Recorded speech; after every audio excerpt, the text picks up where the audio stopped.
I mean, I wouldn't really call this a puzzle. This was exercise in clicking. Okay, then.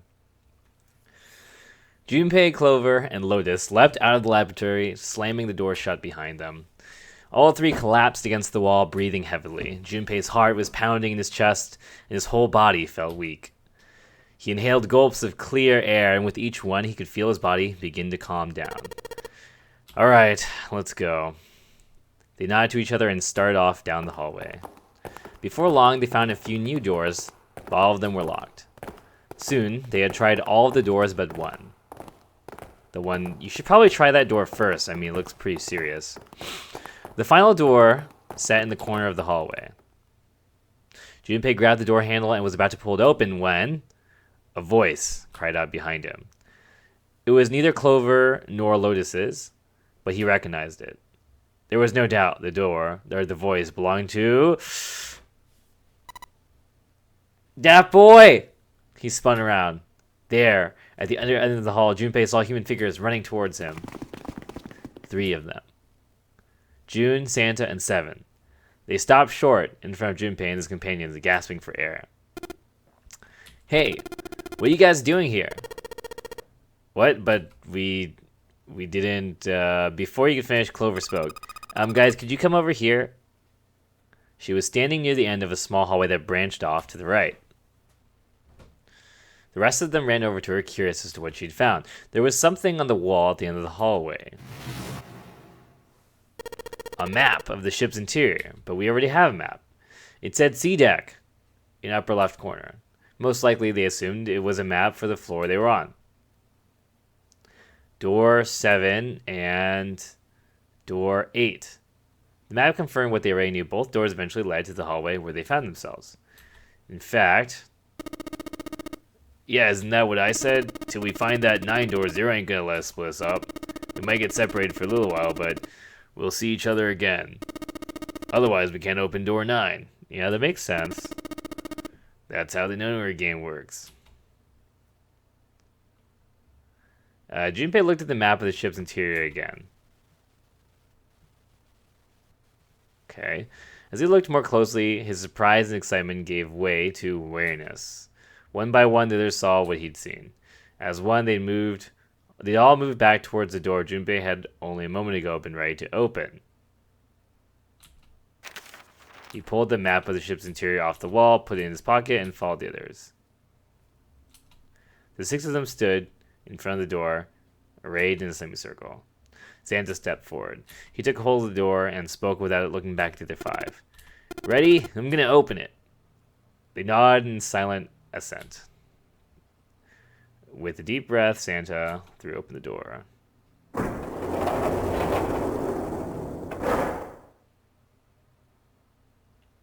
They poured through the doorway and into the room. Even without looking around, each one of them knew where they were. They were just where the map had said they would be. The same room they'd been in not so very long ago. What the fuck?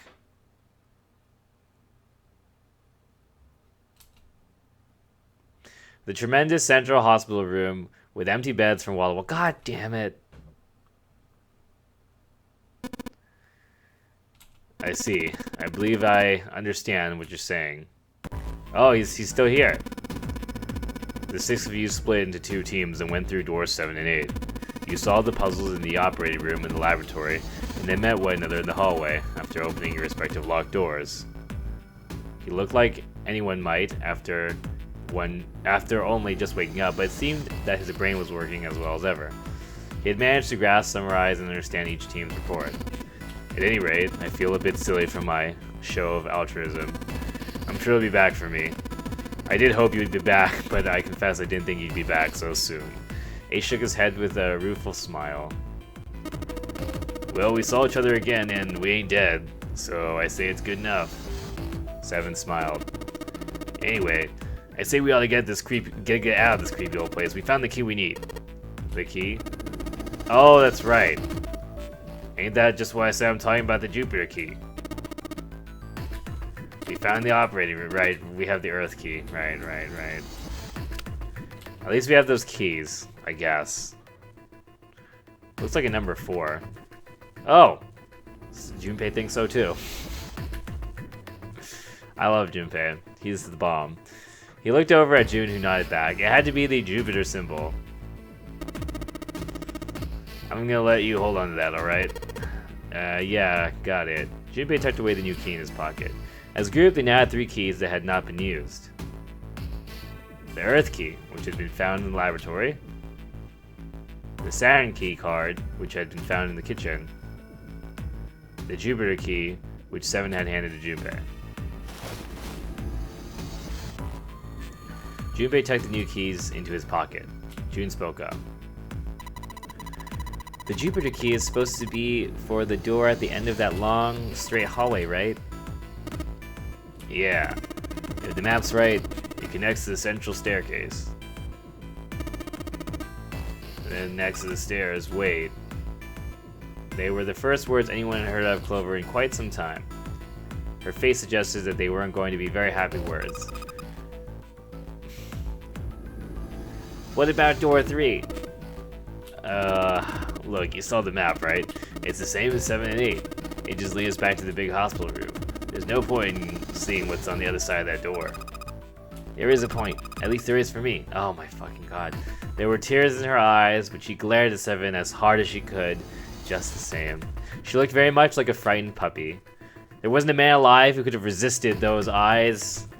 Seven looked everywhere in the room except at Clover and muttered and coughed apologies under his breath. Yeah, you're right. I'm sorry.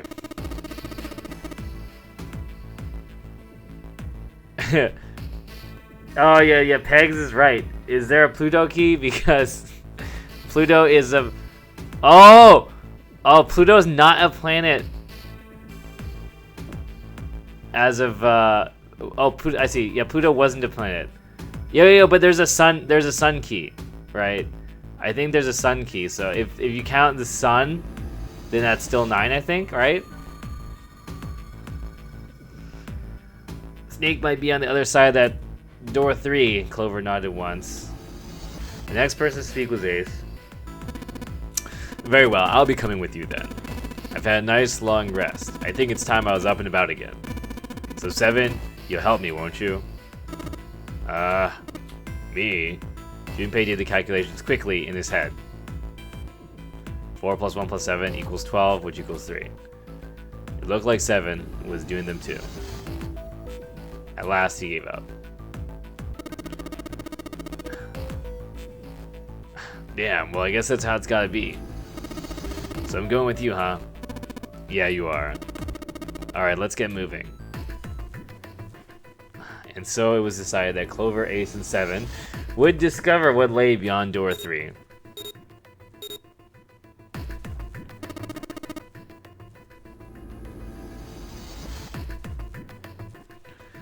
Okay, we're heading out. Be careful.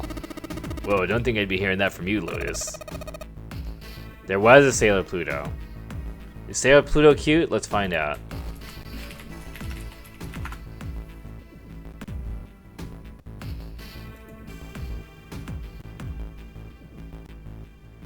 I guess Sailor Pluto's kind of cute. Sailor Pluto's like... I don't think I recognized her, so she must not have shown up, like... I mean, like, I didn't watch the whole thing, so I think... Yeah. I think I stopped before I got to Sailor Pluto. I think the same with, like, Neptune, I think, right? I think there's, like, a Sailor Neptune. Oh, Sailor Neptune's pretty cute. Damn, I fucked up.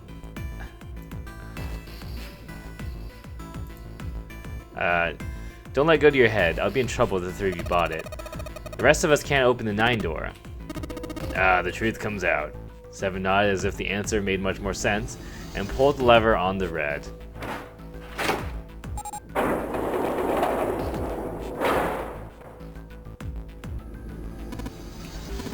Okay, let's go. The door opened and Ace, Clover, and 7 jumped through it. So what are we gonna do while they're gone? 6, 7, 8. After exactly 9 seconds, the door closed noisily. Alright, we should get moving too. Huh? Get moving? Where are we going? Everyone except Lotus seemed rather confused. Well, it would be a waste of time to just sit around, wouldn't it? Let me explain.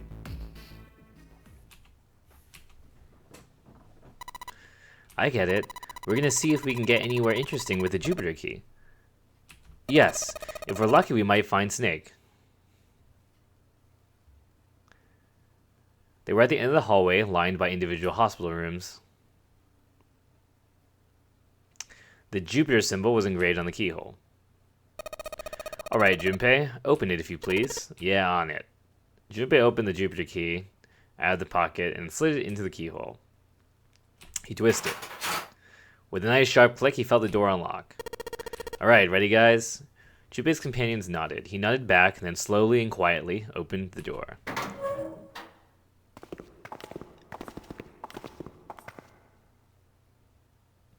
Inside was exactly what he expected to see from the map of the ship's interior.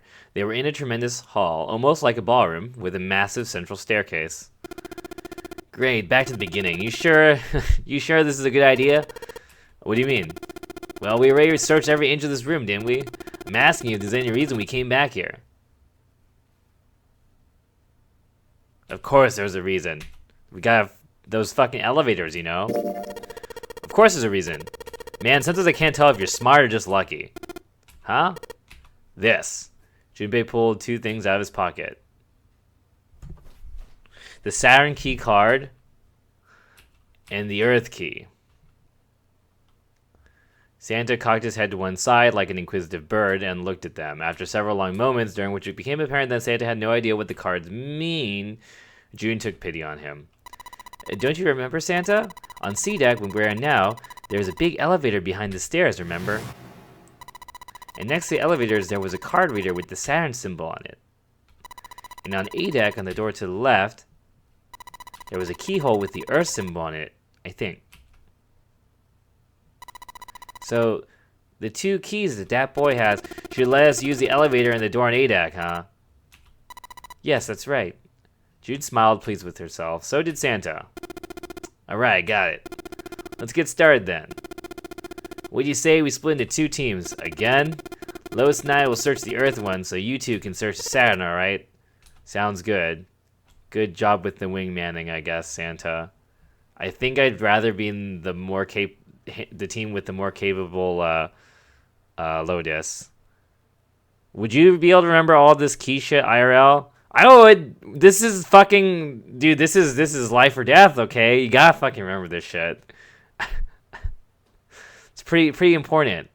I actually think it's even easier to remember that shit if you were physically doing this, because you physically are walking around and seeing things.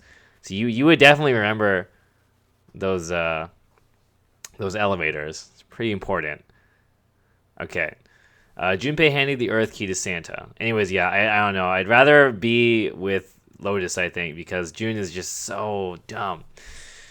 They decided that their initial search should be brief, only 10 minutes. They'd meet back here near the staircase once they were done. I have a feeling that we're not going to meet in 10 minutes. Junpei and June headed for the elevators. Sure enough, there was a card reader bolted to the wall next to the left elevator. He lined up the Saturn key card and swiped it through the reader. A light on the upper left corner blinked to life. Great. Looks like it's working now. Alright, now how do I call the elevator? There was a single button to the right of the elevator door.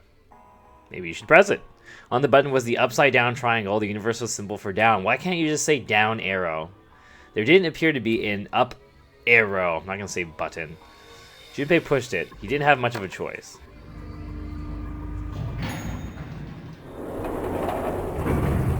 That is not a very happy looking elevator. It opened. Look, that boy. June's voice was excited, but Junpei could hear a tinge of anxiety. Sweet, it opened. Let's get going. He grinned at June and stepped towards the open door. As he was about to set foot in it, he felt a hand on his arm. Wait. What? I'm not really, Oh gosh, Junpei was at something of a loss.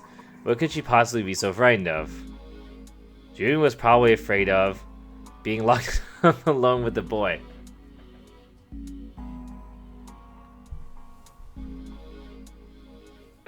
What if it's an Iron Maiden elevator?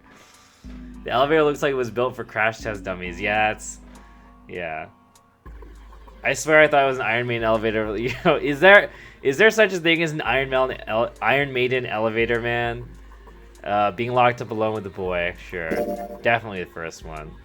After a little thought, Junpei decided that she had to be nervous about being locked up in such a small space, alone with the boy, and in an Iron Maiden elevator. In a way, it was kind of cute. Very demure, you could say, he thought. Still, even though it wasn't exactly roomy in the elevator, they weren't going to be pressed up against one another. At least they didn't have to be. Still, it was making her nervous. Junpei couldn't help but think how innocent she was. Come on, let's go. Again, he stepped towards the elevator, and again he felt himself restrained. I said, wait a minute.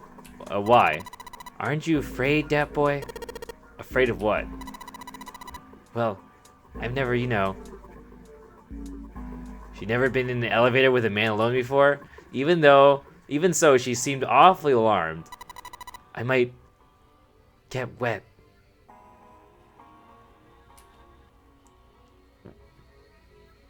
What? Down there. I'd get soaking wet. Well, of course you would. That's the way it works. I mean, I've never heard of anyone getting soaking wet somewhere else. That's true. You don't mind? Mind what? Getting wet. I don't know. I think I'd probably... I guess I'd like it. Gosh, that boy, you're so brave. Really? I mean, I kind of think any guy would do the same thing, you know? What happens, happens, right? If you get the chance, you just gotta go for it. That's what a man's supposed to do, I guess. You're so cool, that boy. I really admire you. That doesn't really seem like the sort of thing you'd ought to admire someone for. I'm really scared. Yeah, I mean, like you said, you've never done it before. Yes. So I don't think I'd be able to last very long, and then it'd be over. Over. Yes. I'll go to heaven. What the fuck am I reading? It feels like you're floating in a space and your mind gets all fuzzy. Like when you pass out. What the fuck? At least that's what I've heard from people who have experienced it. Yes, I've heard that too. Although I don't think the same thing happens to guys. What? But it would happen to men too, wouldn't it? It wouldn't happen to anyone. Once it gets into your body, the same thing happens to everyone. Well, I mean, usually it doesn't go inside the man. I mean, generally, yes it does. Well, eventually it will. It's not like you really have a choice. Your body will force you to swallow some of it eventually. What are you trying to do to me? Nothing, I'm not going to do anything to you. I'm just saying that that's what happens. It's a psychological reaction to what you're experiencing. Was that really how it happened? It occurred to Junpei that perhaps that was how it worked. Perhaps he'd been mistaken all these years. Had he misunderstood life so gravely? The thought terrified him. Jun seemed to be entirely oblivious to Junpei's mounting confusion and terror.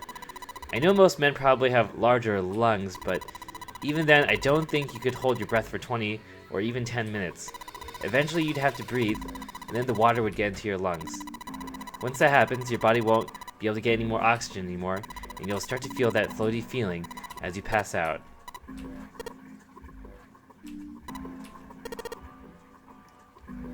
Ha ha.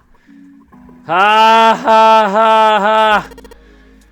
Ah! Finally, Junpei understood. He understood what Jun was trying to say and why she was so scared. Yeah, you're right. You wouldn't last very long. See? She was afraid that the only elevator button pointed down. That meant, of course, that the elevator couldn't go any higher than the floor they were on.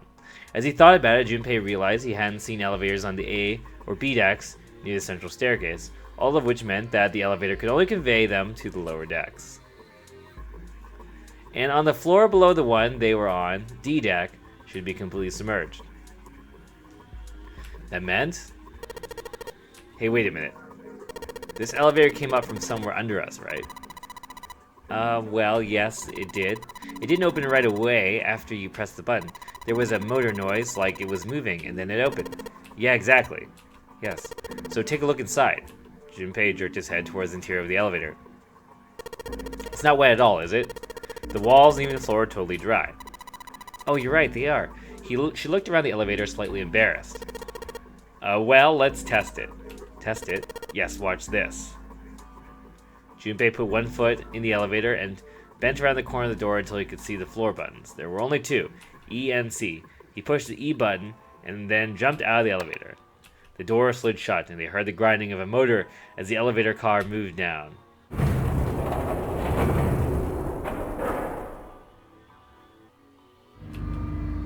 That's the Iron Maiden part happening right now, right? A few moments later, they heard the sound of an elevator door grinding open several floors below. Junpei nodded to June and pressed the elevator button again. A few moments later, the elevator returned.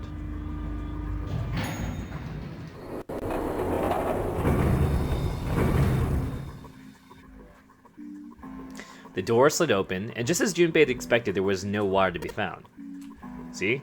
Junpei couldn't resist puffing out his chest just a little bit. June, however, still looked confused. What does that mean? How can the E-deck be safe if the D-deck is full of water? Well, here's what I think. The elevator shaft and the E-deck must be watertight and separated from wherever the ship's been punctured. Here, let me show you. He pulled out his notebook and pen and sketched out a rough illustration. Do you really need to draw this out for her? God damn it. Yes. Good job, Junpei. So that's why the ship hasn't sunk? The shape of the inside keeps it all from filling with water? Yeah, I think that's what's going on. Junpei continued to talk as he closed the notebook and slipped it back into his pocket. So I'm gonna go down and check it out. You stay here, alright? But come on, just do it, alright? He gave June's shoulder a reassuring squeeze, then hopped onto the elevator. He pushed the E button and the door began to close. June worried, her eyes darting back and forth as if she was trying to make a decision, when suddenly... I'm coming with you. At the last possible moment, June dashed forward, turning sideways just in time to slide through the gap between the closing doors. Junpei jammed his finger against the open button, but it was too late. The door had shut, and he and June were in the elevator, and it was headed down to the E-deck, and apparently there are no lights in this elevator. And it's been over 10 minutes. He was so surprised by June that he didn't even have time to think about what awaited him on the E-deck. The elevator stopped and the door slid open. They stepped off onto the floor outside the elevator. Nothing seemed especially unusual. No fish going about their fishy business or jellyfish floating lazily through the water. There was, however, a blowfish. Or at least something that looked very much like one. June's cheeks were puffed out and her mouth a tiny, intense frown. Oh, knock it off. It's just like I thought. This part hasn't been flooded. Come on, just look around. There's no water here at all. June looked around nervously, then... exhaled. You're right. It's not flooded at all. See? But there's a whole lot of water. Yeah, right on top of us. What's going to happen if the ceiling breaks? Junpei thought about that for a moment. Well, we'd probably get really wet up there. Huh? At any rate, we should go back as soon as we can once we're done looking around here. Lois and Santa might already be back because it's already been over 10 minutes. Okay, good idea. Junpei glanced around the room they'd found themselves in. The first thing he noticed was a set of thick iron bars. They ran the length of the room, separating the left elevator from the right one. Well, we can't go over there. Right. Then perhaps, in the corner of the room that housed the elevators, Junpei found an opening. He walked up to it and stuck his head around the corner. A long, straight hallway stretched out in front of him. That door at the end of the hallway, there's something written on it. Yeah, let's go have a look. Junpei and June set off down the hallway at a brisk clip, somewhere between a run and a jog. Before long, they found themselves in front of the door. On it was a number written in bright red paint. 6. I knew it. This is a numbered door. And indeed, there was a red bolted to the wall right next to the door. Of course, with only 2 people, there wasn't much they could do with it, and I don't think they should go into the door even if they could. Alright, let's head back. Yes. Junpei and Jun turned and headed back to the sea deck. On their way back, Junpei noticed a map on the wall. As it turned out, it was a burnt map of the ship's interior for E-Deck.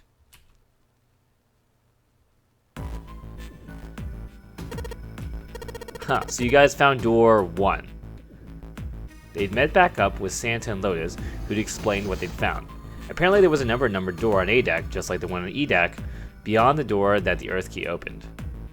According to Santa and Lotus, there was a number 1 on the door. All told, they discovered 2 new doors, the 6th door and the 1 door. It's interesting that E-Deck wasn't flooded. Lotus was quiet for a moment, lost in thought.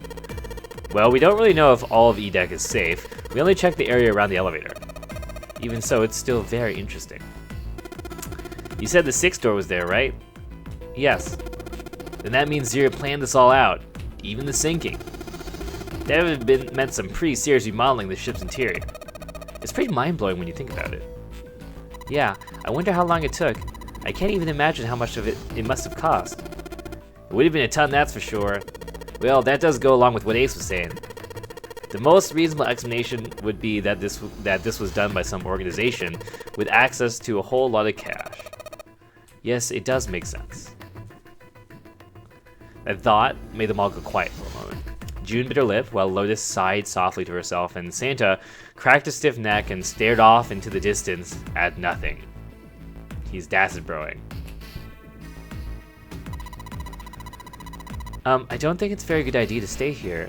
June looked up at Junpei with large, pleading eyes. Yeah, you're right. Ace and his team might be back already. Well, Junpei, god damn it, and I should be able to open door 1. Huh? You guys leaving me behind? 865, 19, 10, 1. Just kidding. Alright, let's go. Lotus's words were all the impetus they needed. Back to the large hospital room they went.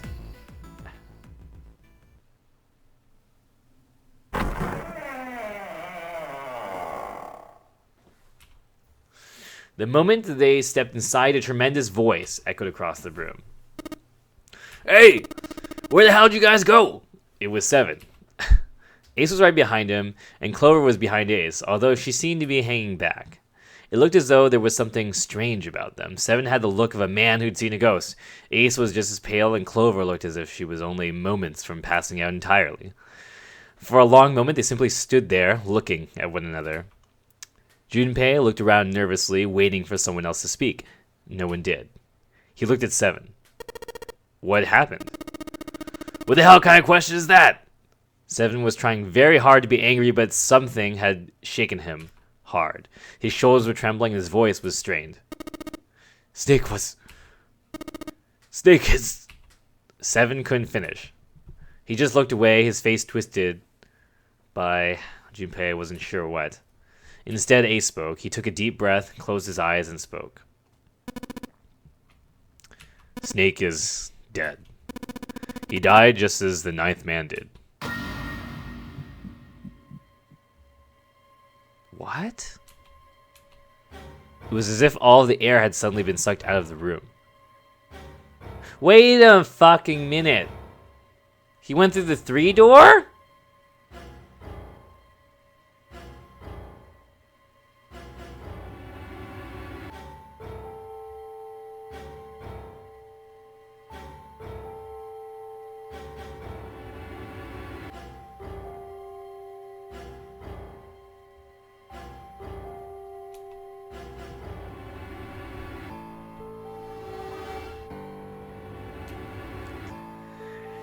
You could feel cold sweat beading on his forehead and neck. June, Santa, and Lotus looked the way he felt. All 3 were frozen in place, their faces white. Oh my god, that's not true, is it? We should make sure. Yeah, right, we should. They nodded to one another and headed for the door 3. Wait, not that way! They stopped short and turned to look at 7. He was pointing at the door with no number. What? I stuck a screwdriver in there to keep the door from closing all the way. It's not locked, so you can go in that way. Where is he? What? The shower room on the left side of the hallway. I put a broom in there too, to keep the door open. We can get in without going through the numbered door, right? Yeah, that's right. Their new destination cleared, Junpei and his companions headed for the door with no number. Once in the hallway, it was easy to spot the metal door on the left wall. It hadn't been open when they had been through before. But now, just as Seven had said, there was a broom stuck between the door and the frame, keeping it open. They looked at it for a moment, then stepped inside. Oh, it smells horrible. Lotus wrinkled her nose and covered her mouth in disgust. Even Santa pinched his nose shut. Yeah, this is pretty awful. I feel like I'm gonna puke. It was just as bad as they had said, perhaps worse. A hideous smell filled the air, so thick they could almost taste it. It was sour and smelled of fish, feces, and burnt meat. It worked its way through Junpei's nose and down his throat to pound against the entrance to his stomach. He put his hands over his mouth and struggled to keep what little was in his stomach, where it belonged. What has he eaten? They didn't have to wonder where the body... Did they actually eat that pork that they cooked in the kitchen, by the way? I wonder. There was blood everywhere. A few arms of the spire reaching towards them as they walked in through the door. There's some letters too, what the fuck. All one had to do was follow the many radial arms to their source. The body itself was hidden behind a divider. June, you should stay here. But please, just do me a favor, okay? Alright? He didn't give her the chance to say no. He put his hand on her shoulder as if to shove her into the ground like a tent pole, turned and walked towards the end of the divider. It felt like it took an eternity for him to get there. Santa and Lotus followed, timid and nervous as a pair of children. Eventually they reached the divider. They looked at one another and nodded slowly. Junpei put his hands on the divider and peered around the corner. For a moment he forgot to breathe. He felt his heart collapse in his chest like an empty cigarette carton, and time froze. He knew in that instant that he would take the image before him to the grave. Holy shit. What was left of the body sat in a sea of blood. Chunks of flesh torn from the body sat in the blood like tiny islands in a great Red Sea. A vast, ragged hole had been torn in the torso, and what remained of his intestines spilled out of it like fresh spaghetti. Smaller chunks of meat had splattered against the wall and became stuck there as they dried. Globules of yellowish fat had left trails like tiny slugs as gravity pulled them down the wall, even as they dried to it. Just like Ace had said. Santa's voice was strained. Junpei suspected that he was holding down some vomit of his own. Just like the ninth man. The detonator in his bracelet set off the bomb in his gut. It looked as though the explosion had been quite powerful. His legs were both bent in an odd, unnatural way, and his left arm had split open, exposing the painfully white bone of his ulna. His bracelet lay next to him. It seemed to have hit the wall hard enough to have shattered the display, which lay on the ground in pieces. Half of his head had simply collapsed. The blood coating almost made it look like a raw pizza dough covered in tomato sauce. His clothes, too, were covered in blood. The burgundy tie, the white shirt, the jacket with the yellow piping, and the gray slacks, they were all familiar to Junpei. No mistake about that. It's Snake. Lotus's voice was so unnaturally deep and strained, and Junpei heard it catch in her throat.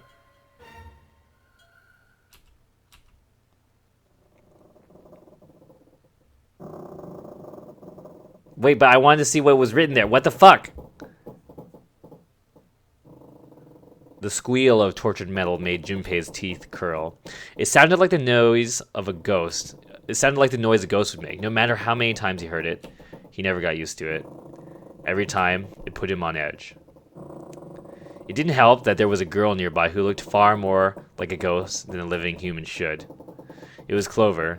She sat on the edge of the bed, her head drooping listlessly onto her chest. Her eyes were blank and stared across the room at nothing. Her breathing was slow and mechanical. Aside from the rise and fall of her chest, she didn't move. Junpei felt as if even a nudge might cause her to shatter into 1,000 pieces. Snake was probably murdered. Oh, Sam said it. Chances are he was killed the same way the ninth man was. 7 lowered his voice, likely in an effort to keep Clover from hearing what he had to say. There were 4 other people in the room with Junpei and 7. Ace, Santa, June, and Lotus. 7 looked at each of them in turn and continued. It's pretty straightforward. Not that hard to figure out how they did it. First, the killers got Snake to authenticate on the red to open door 3.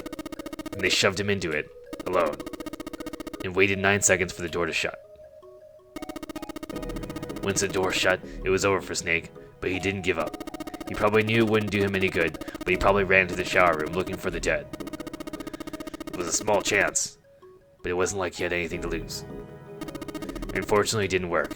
The detonators only deactivate if everyone who authenticated when they went in uses the dead. Then 81 seconds after he was shoved in. That happened. I see. So that's what you meant by killers, huh? You need at least 3 people to open one of the numbered doors, including Snake. It wouldn't open for Snake and a single killer. Exactly. That means we're looking at multiple perps here. Junpei crossed his arms and grunted. Well, just in case, I want to make sure. Let's say you're right. What do you think? When do you think Snake was killed? When we all split up to look for the parts of the Reds, I think. Right after that, when we noticed he was gone. And that means that none of us have alibis. We were all off searching the rooms we've been assigned to, looking for those parts. Yeah, that means anyone could have been the killer. Well, wait a minute. What are you talking about? June seemed shocked. How can you say one of us is a killer so casually? Well, not just one of us. If I'm right, then at least 2 of us are murderers. Why don't you calm down a bit, Seth? What are you going to gain by being so suspicious? That's what Zero wants, you know. What Zero wants? Exactly. This game was set up by Zero, wasn't it? Any game has a winner and loser. Whoever makes it through door 9 is a winner, and those who don't are the losers. Zero is trying to make us fight against one another for that victory. Then you're saying that Zero is trying to split us up by making us fight each other? Yes. That's why we can't let ourselves fall and prey to suspicion. We have to trust one another and form a strong bond of friendship, otherwise we'll end up ensnared by Zero's manipulations. Then does that mean that the person who killed Snake... Yes, almost certainly Zero himself. If there's anyone we should doubt, it should be Zero. He masterminded this game and kidnapped all of us. Doesn't it seem reasonable that he would have killed Snake as well? Junpei hadn't really considered that. If Zero had killed Snake, then Zero was on the ship with them. Was Zero still on the ship with them? Junpei wasn't so sure. Yeah, I'm just wondering about one thing. And what's that? How can you be so sure that Zero's on the ship? Ace's eyebrows shot up. Really, Junpei? I confess I'm a little disappointed. Usually you're rather sharp. Isn't it obvious? Obvious? How so? This ship. Huh? Zero said this ship several times when he addressed us. I am Zero, the captain of this ship. The purpose of the game is simply leave this ship alive. As you no doubt surmise, the ship is beginning to sink.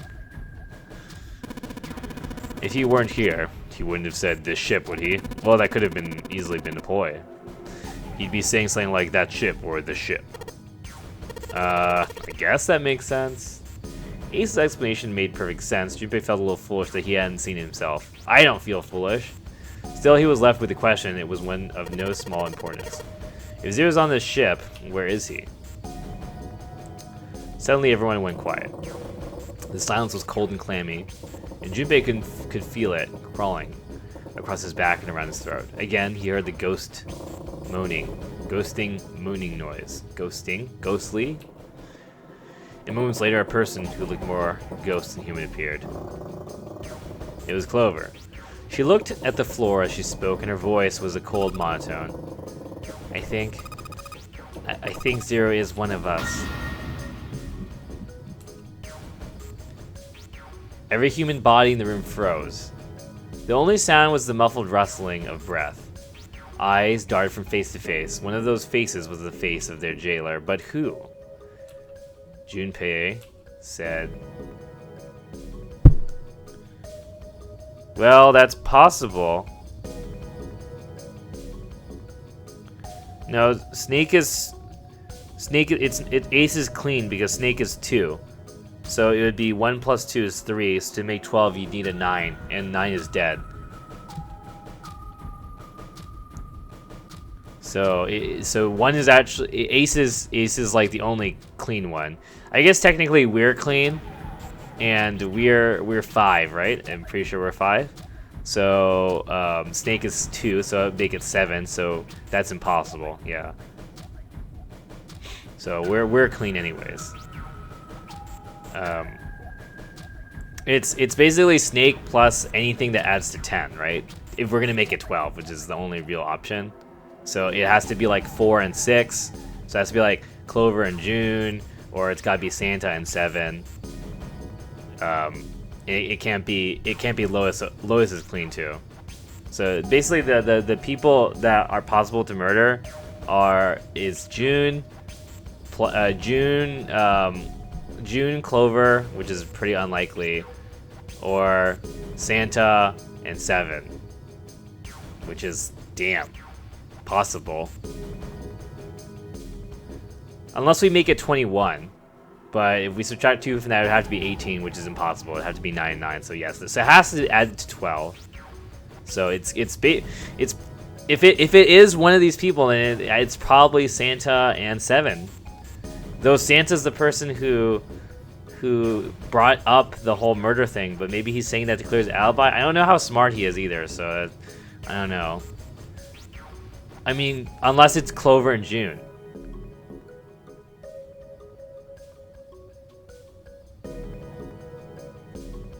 So I don't know.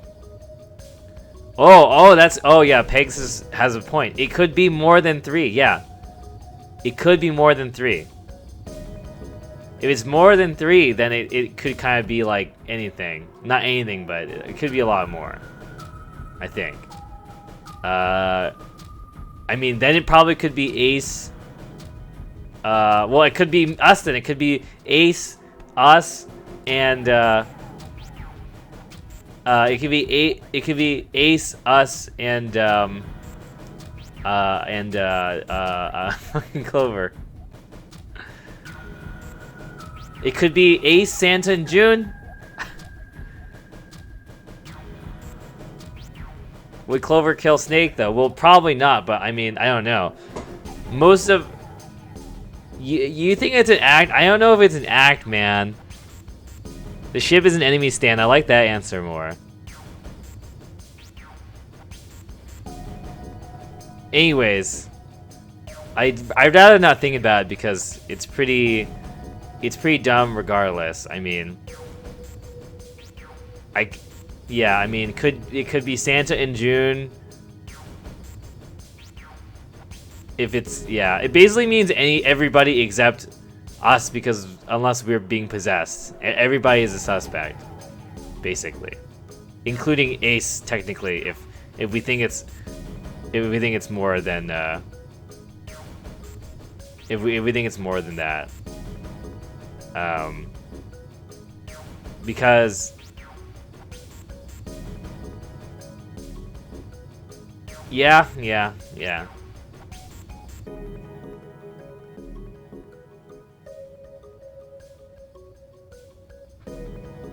It's all planned by a girl that's trying to rape a girl.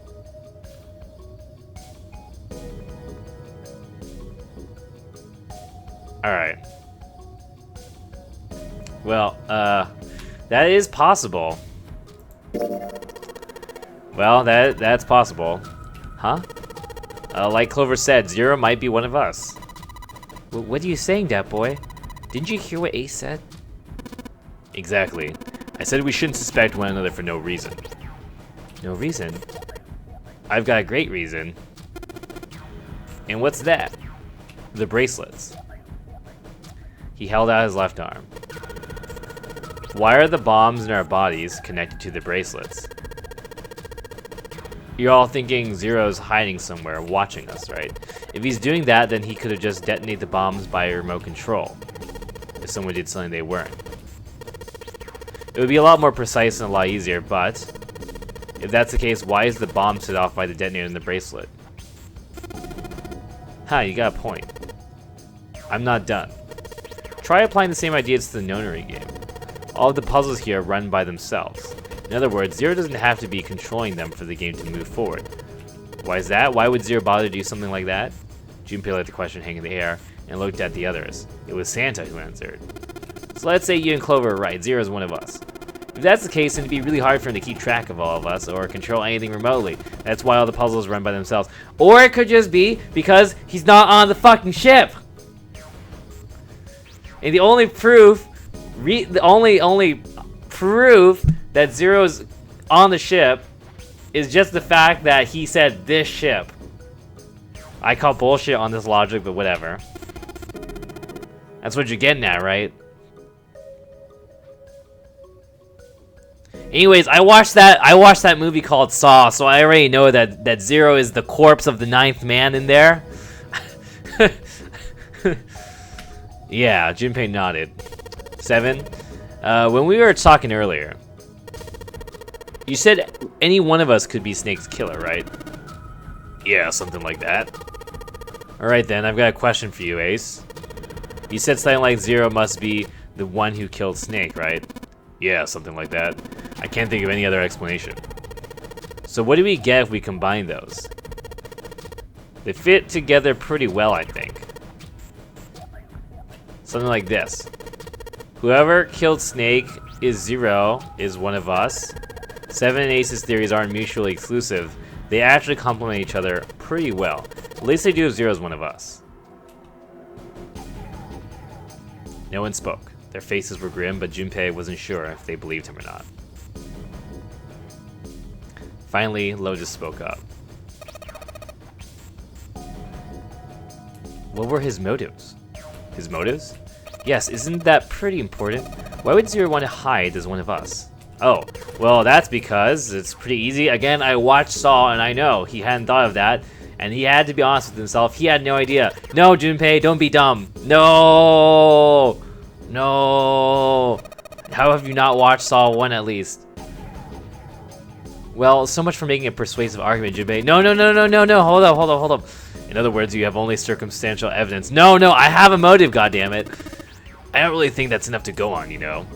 Junpei was painfully aware of their eyes on him and in their disapproval. He tried to find something else, anything else to look at. Just when he felt he could bear it no longer.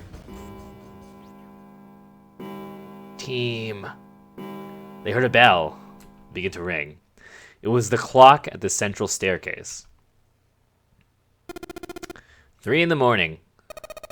That means we have 3 hours left. Then we need to move. Now. 7, Clover, Junpei. I know how you feel, but you do understand that right now it's important we trust one another, don't you? Junpei couldn't bring himself to respond. He swallowed the words he wanted to say inside. 7 and Clover remained similarly silent. Their eyes were looking at something somewhere else, very far away. We must go. We have very little time left. Ace's words put their feet to moving. They all knew where they were going. Their next destination was Mercury. It sat bolted to the wall near the stairs that led to the casino and the kitchen between the 2 elevators. The Mercury card reader. Junpei stood in front of it with the Mercury key card. 7 had given him the card. I found it when we were checking out the shower room. At least that's what he'd said. Junpei slid the cards to the reader. The light on the reader turned green. It made a...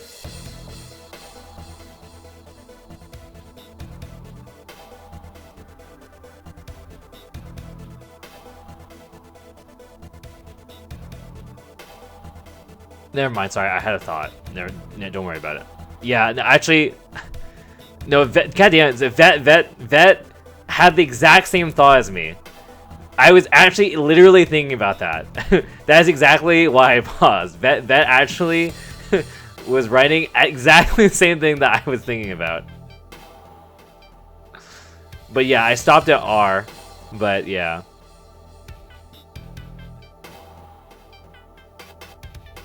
Yeah, I was thinking about what the R could be.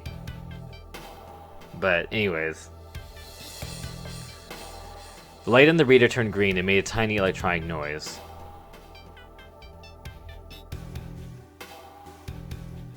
The R is actually an L.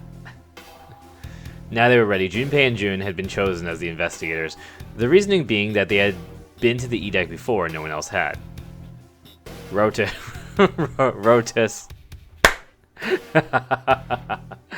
Rotus.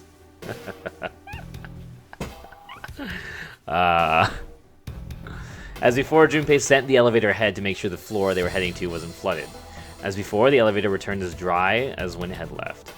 Once it had been checked for water, Junpei and Jun stepped into the elevator.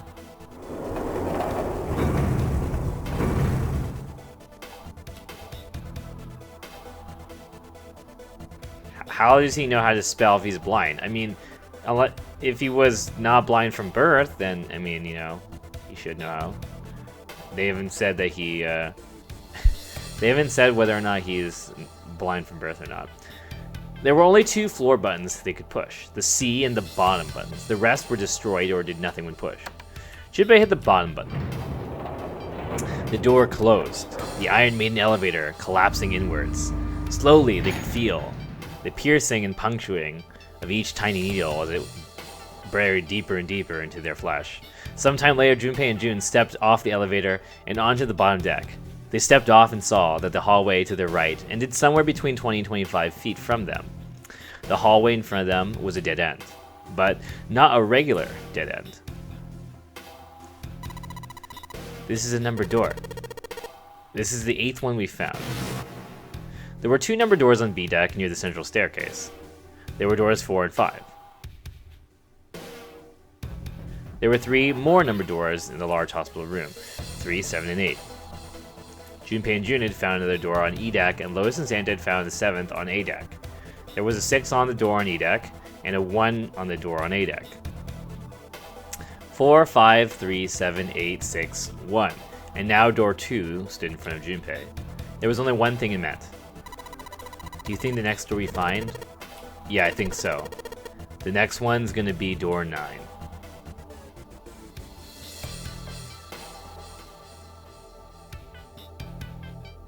Despite himself, Junpei felt excited. There was something about that excitement that frightened him as well. He did his best to put it from his mind and headed back to C deck with Jun.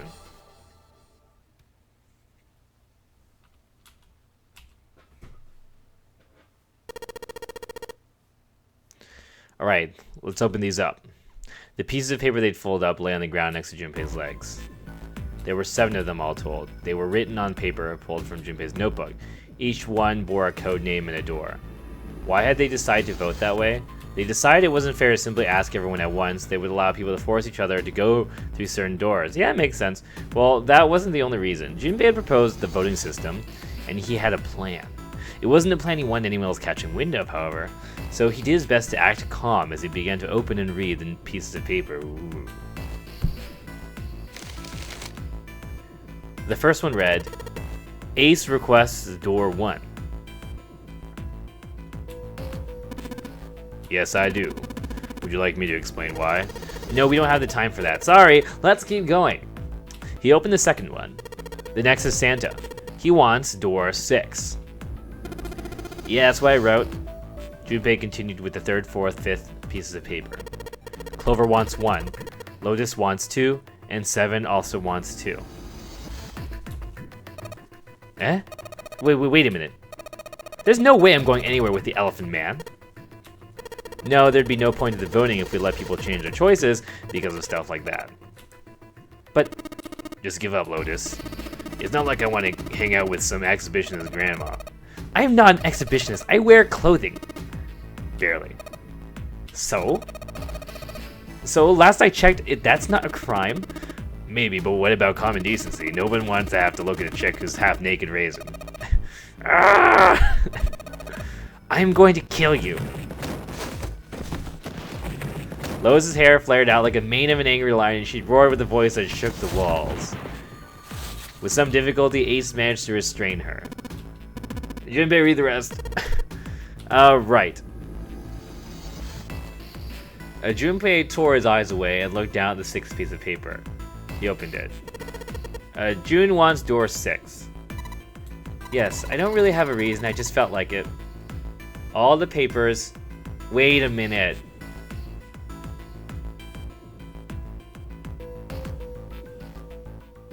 What? He did some quick calculations in his head. People requested door 1, Ace and Clover. This was the door on A deck near the central staircase. People requested door 2, Seven and Lotus. This was the door on the bottom deck and could be reached by taking the elevator to the bottom of the ship. People requested door 6, Santa and June. This was the door on E deck and could be reached by taking the elevator near the central staircase down.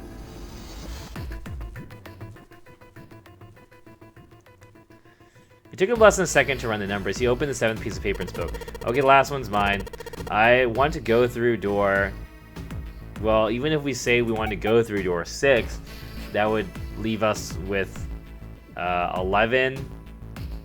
And we'd need Clover, I guess?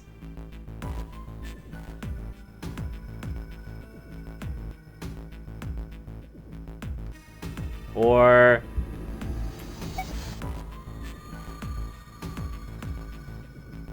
I strongly recommend not to go through door 2 as to avoid repeating major sections for different angles. Okay. Alright. 1 is who again? It's Ace. And did someone else say 1? Who else said 1? What did Santa say?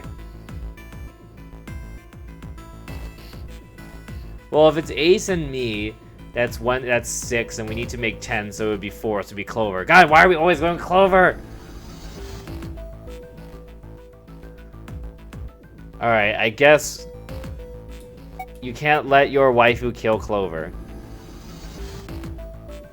I could save state. Oh, that's actually a good idea. Maybe I should have been doing this so that we can save later on. Santa said 6 and June said 6? What? Santa said 6. He's 3. So we'd have to like, well, whatever. Let's just pick 6, I guess.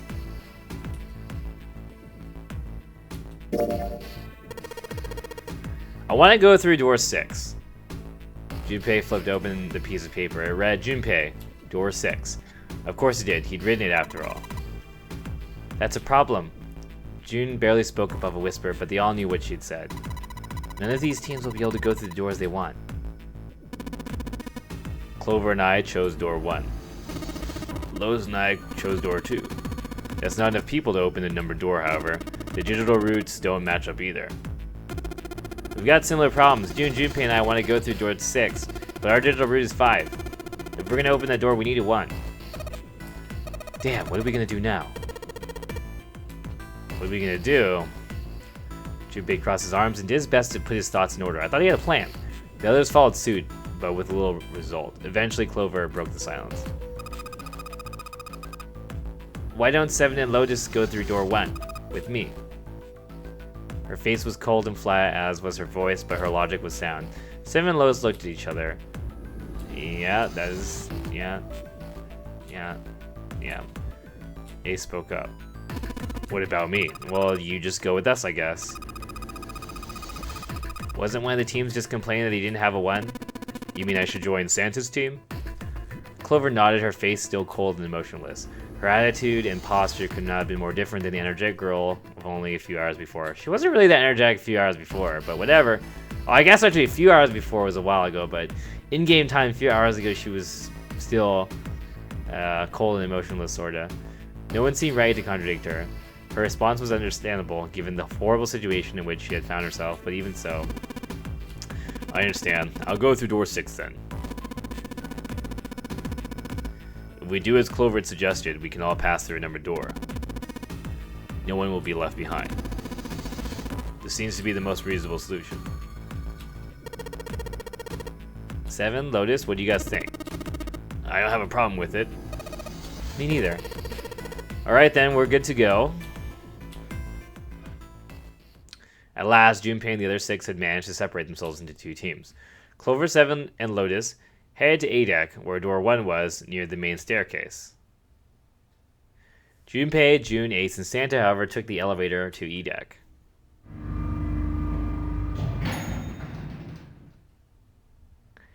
The ride to E deck was a silent one. They all stuffed themselves in the elevator.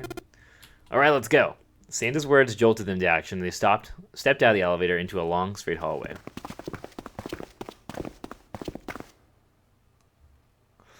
Before long, they arrived in front of the door 6. One by one, they put their palms over the red.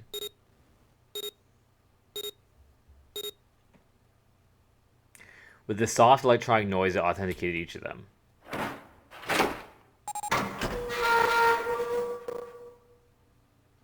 The door opened. And all at once, the 4 of them leapt through it.